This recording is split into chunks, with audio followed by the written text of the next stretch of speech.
case was to do with my daughter Zainab Abbassi and also a little boy called Aliya Abbassi.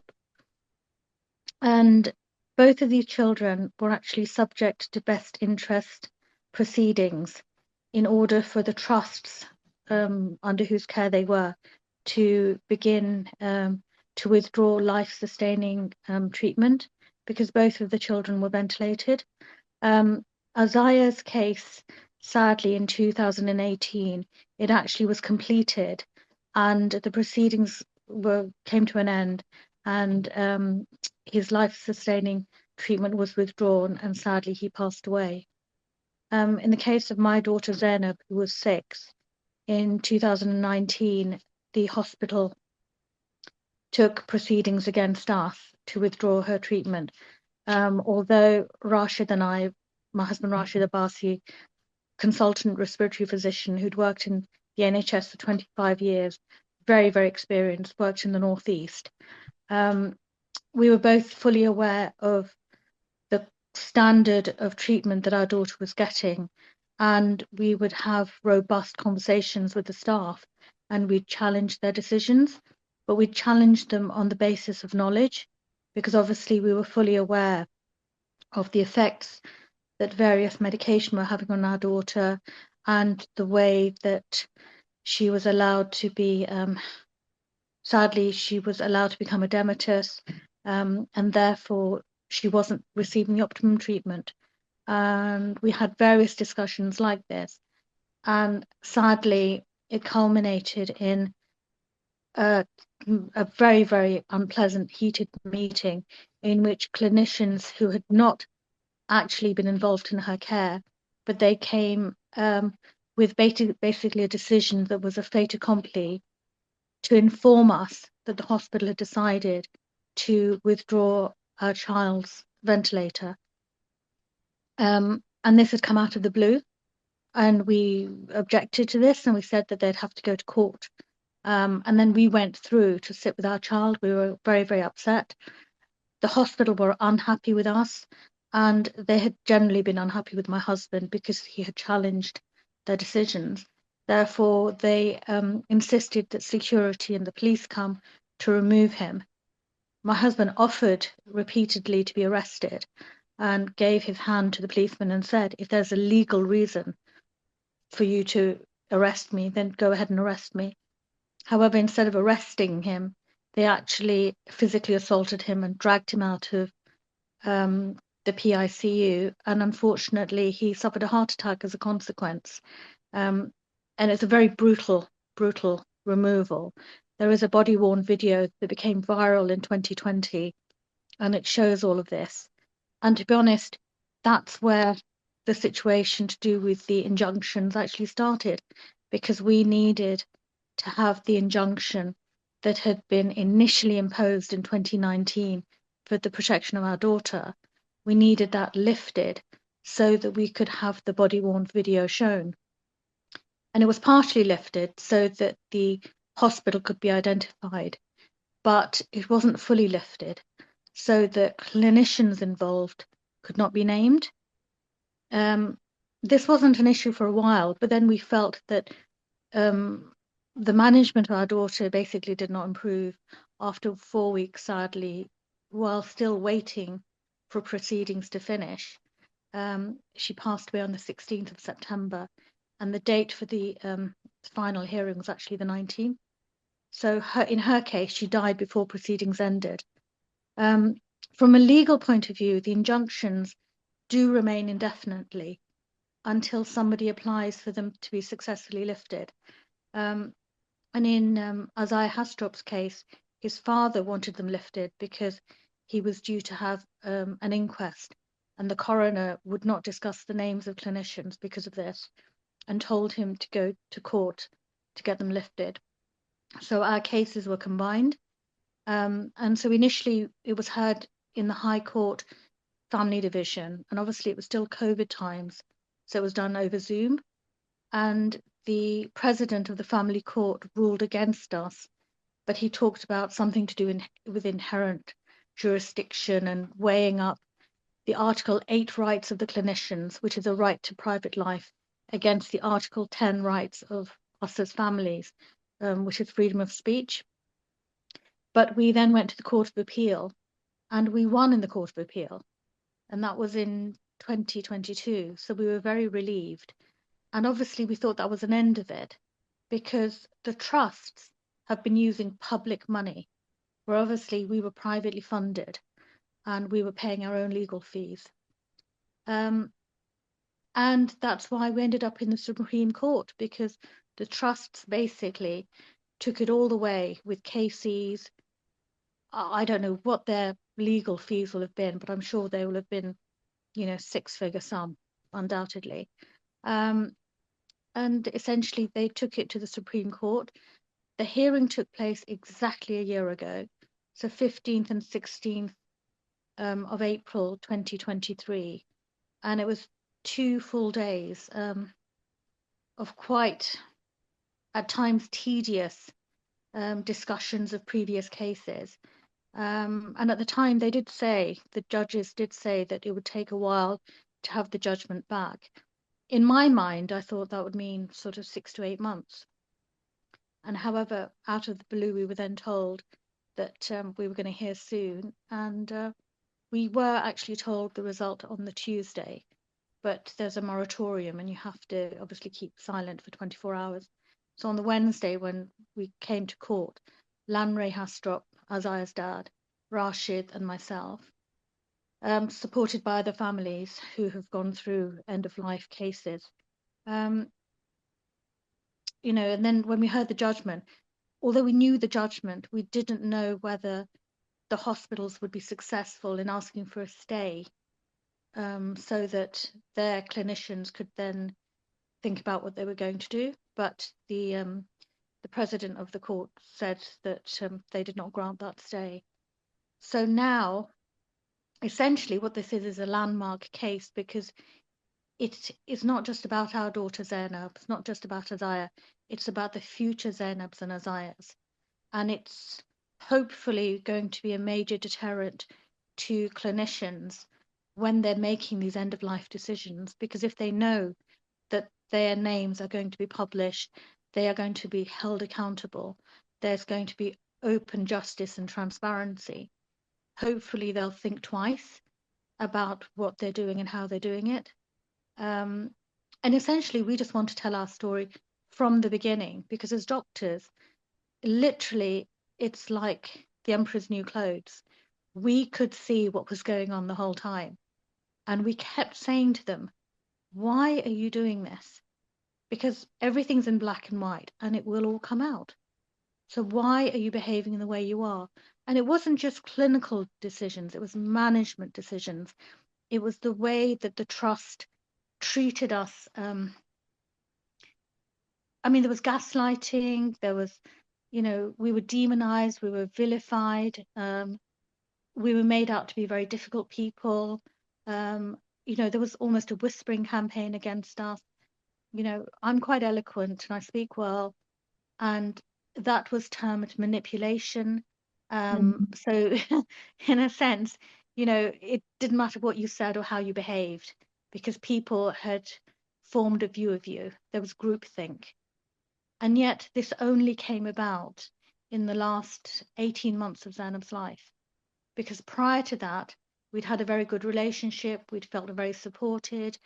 And to be honest, even till the end, there were many nursing staff that we got on very well with, and they were very caring and compassionate.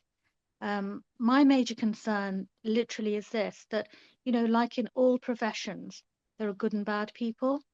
And the trouble is, it is the bad clinicians or nursing staff who tar the whole profession because of their behavior. And sadly, there were nursing staff who lied to the police, who made out that things had happened which hadn't. So in a sense, I would say perhaps, they'd incited the violence. Perhaps they were shocked that the police behaved in the way they did. Perhaps they didn't expect that. But they landed the blame at our door, instead of trying to understand the fact that we had been given a death sentence for our child. We were very distressed. We were provided with no support. All the guidelines which are in place for breaking bad news or talking about end of life treatment or management. All of these were flouted, and it was only when I saw the notes afterwards, I even discovered there was a palliative care doctor afterwards who had written in the notes that she was there to support the staff. She hadn't come before this meeting had happened. She hadn't come to meet us. She came afterwards when they'd already decided to go down the legal route. There was no mediation. They just didn't follow any of the guidelines.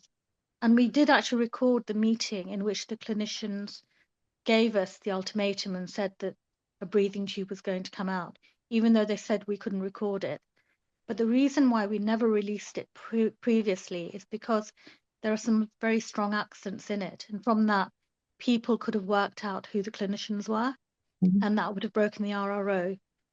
So, there are so many aspects to this story. It's sort of a kaleidoscope. It covers things like do not resuscitate, even because we found there was a do not resuscitate order within our daughter's notes, which we hadn't agreed to, and yet had been put in, and it said it had been discussed with parents. Unfortunately, where DNR comes into place, even though it is a medical decision legally, should be discussed with the family. And I think the whole situation should be changed in which, these really important meetings must be recorded. And ideally, they should be video recorded so you can see who has said what. And I'm sure that the behavior would be far, far better if people knew that they were accountable. They knew that, their behavior would come out. There are so many regulations on paper, so many guidelines. But the sad thing is that people who should be upholding the highest professional standards have unfortunately been flouting these very guidelines, and to the detriment of innocent, children who should really have been at the center of the best care, and it's not instead of just being children, is it? I sidelined. mean, in your case, Yeah, Aliya, it's centered around your child and in the Hastrup case as well. But we know that these end-of-life decisions are being made quite frequently without any consultation with families. And, there was the case that on our team at FAME, on Families Against Involuntary Medical Euthanasia, that works with Together, which I am the chair of social care and health Together. But in our team, there was a gentleman who we helped last year in his case, and there is still a transparency order on that case. So he cannot name the hospital, cannot name the physicians involved. And until that is done, he cannot share his story with the media. And that's over a year now. And we are hoping that with your case, yeah, that this will move things forward, because this was a yeah, very damning case of an elderly lady who was denied further treatment, which is often the case, yeah, on the grounds that it was futile, yeah. and was put on an end of life pathway. And I know No, from my own experience with my mother, I was told the same thing, that treatment would be futile. Unfortunately, I was able to fight in the court of protection, got my mum home. She lived another 14 months. But there are many, many cases where families don't absolutely, know the procedure. And in the case of absolutely. the gentleman we're talking about, who we can't name, obviously, in his case, he didn't know about the court of protection. He didn't know he could go approach them about this. And of Mm, course, the hospital is supposed to be, and this comes back into what you were saying about procedures. They are supposed to, when there is a contestation, when there's a disagreement with the family, they are supposed to refer it to the court of protection. And when that family asked for that to happen, they refused. yeah, The hospital trust refused, yeah. and the lady died. Yeah. But But you're absolutely right. yeah, It's it very, did very get to the sad. court of Yeah. protection. Unfortunately, it was not the decision that the family hoped for. Mm. But there are so many cases like this, and thank you Absolutely, for talking absolutely. about your specific case. And of Yeah. course, And in the ruling, this is not only going to impact parents with children. This will also, Absolutely. I was just yeah. going to add that to be Mm, honest, it's a landmark case. And mm, now the other families that were present who came to support us, they have been advised to go back to court and get their reporting restriction orders lifted because this is a landmark case. This mm. is seismic. And this is It is. why it'll make a difference to future families in that hopefully things like this won't happen or people will think twice. But equally, in families where things have already occurred, they can go back to court and get it lifted because of this landmark decision. And it is. I mean, it was a bit sad, really, that there wasn't more coverage of it. But obviously, it's because of the other case that came up on the very same day, and it had a huge following. You kind of But buried your case, didn't you? And I know that absolutely, on Radio 4 on The World Tonight, you spoke there, but much of what you said, what wanted to say, was truncated in the end. I Um, think well, they just wanted to stick to this particular issue because mm, obviously this has repercussions not just in the best interest case in children, but also on a very topical subject now with the assisted dying bill coming through. And I think, people need to look very long and hard and very carefully at all the ramifications of the assisted dying bill because it's sort of being rushed through and the doctors who'll be making decisions do not have a crystal ball. Often when you do look at, you know, when people give advice on length of life, I mean, through my own clinical experience, I know how little, you know, it's so inaccurate, unless literally someone is in the process of dying. You can't yes, predict six yeah, months, a year, you just, obviously you can look at population studies and give some sort of idea, but not you cannot give that sort of advice with any accuracy. So no. really, it's just unfortunately, it's there are lots and lots of people who have hidden agendas and sometimes not so hidden agendas, and I think we need to be very, very clear that anything like this should not be rushed through and has to be looked at very carefully because, you know, there are so many detrimental effects to society of a bill such as this. So Well, I think thank you very there are much, Leah. But not at all. can you Thank you just so much for your comment time. perhaps very briefly on, so we know that under the bill as it currently stands, that doctors will be able to suggest to their patients assisted suicide as an option. And it's included on a list of options of treatments. But we know that this is not a treatment. Ending somebody's life is not treating their illness. It's not relieving them from their suffering. It's eliminating them. And can you just comment on how you feel as a doctor about giving doctors this power to make these judgments? Personally, I feel we're treading in very, very murky waters of medical ethics, and I don't believe that any medical training has prepared people adequately for this sort of thing. As I said, doctors do not have crystal balls. You know, in our own case, when our daughter first became ill in 2016, we were told she was going to die. She lived another Mhm. 3.5 years. Mm. And to be honest, in our belief, she would have lived longer if she'd had the adequate treatment that she should have received. Well, So, yes, and the same with my mother's case. She died 14 months later after being told that she was like 3 days, maximum 3 weeks. But I honestly believe she would have probably lived another 6 months, possibly a year, if she had received treatment for the sepsis that she mm, got. And I kept, red flagging up, but was being ignored by the doctor's mm, surgery. So, and in my brother's case, my brother has terminal cancer. I'm And sorry to he hear was that. given 1 year 6 years ago. Mm, And of course, medical treatments develop, cancer mm, treatments develop, and leaving aside, the inaccuracy of doctors' mm. predictions. Absolutely, Um, absolutely. and so, I believe it's something like 25% of those who are given an end of life 6 months left to live, which would be the eligibility criteria under the bill.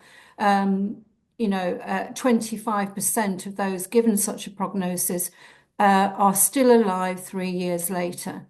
And that shows you how inaccurate these assessments can be. And you're totally right, they do not have a crystal ball. Well, I want to thank you, Aliya, and I know that you've agreed to come and talk to us more in depth about DNARs, perhaps next week or in the following weeks, and to look at some of the misconceptions around DNARs,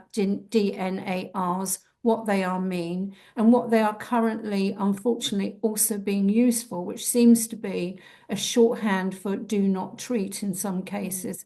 And we know from the CQC report I think it was last year, which suggested that these abuses are happening, that people are being put on these DNARs, and they're being used as a means, another clinical tool, which suggests that the person is beyond treatment. And I think it's a very dangerous path that we are treading down. And I think you agree. And thank you for agreeing to talk to us. Thank you very much indeed for your time. Thanks, Amanda. Bye-bye. Thank you. If you like what you saw on the video here, make sure you click on here, because we need to carry on the work we're doing. And the way we do that is through our membership. We'd love you to join. Click on here, see what you can do, and be part of making things better for all of us together. Thank you.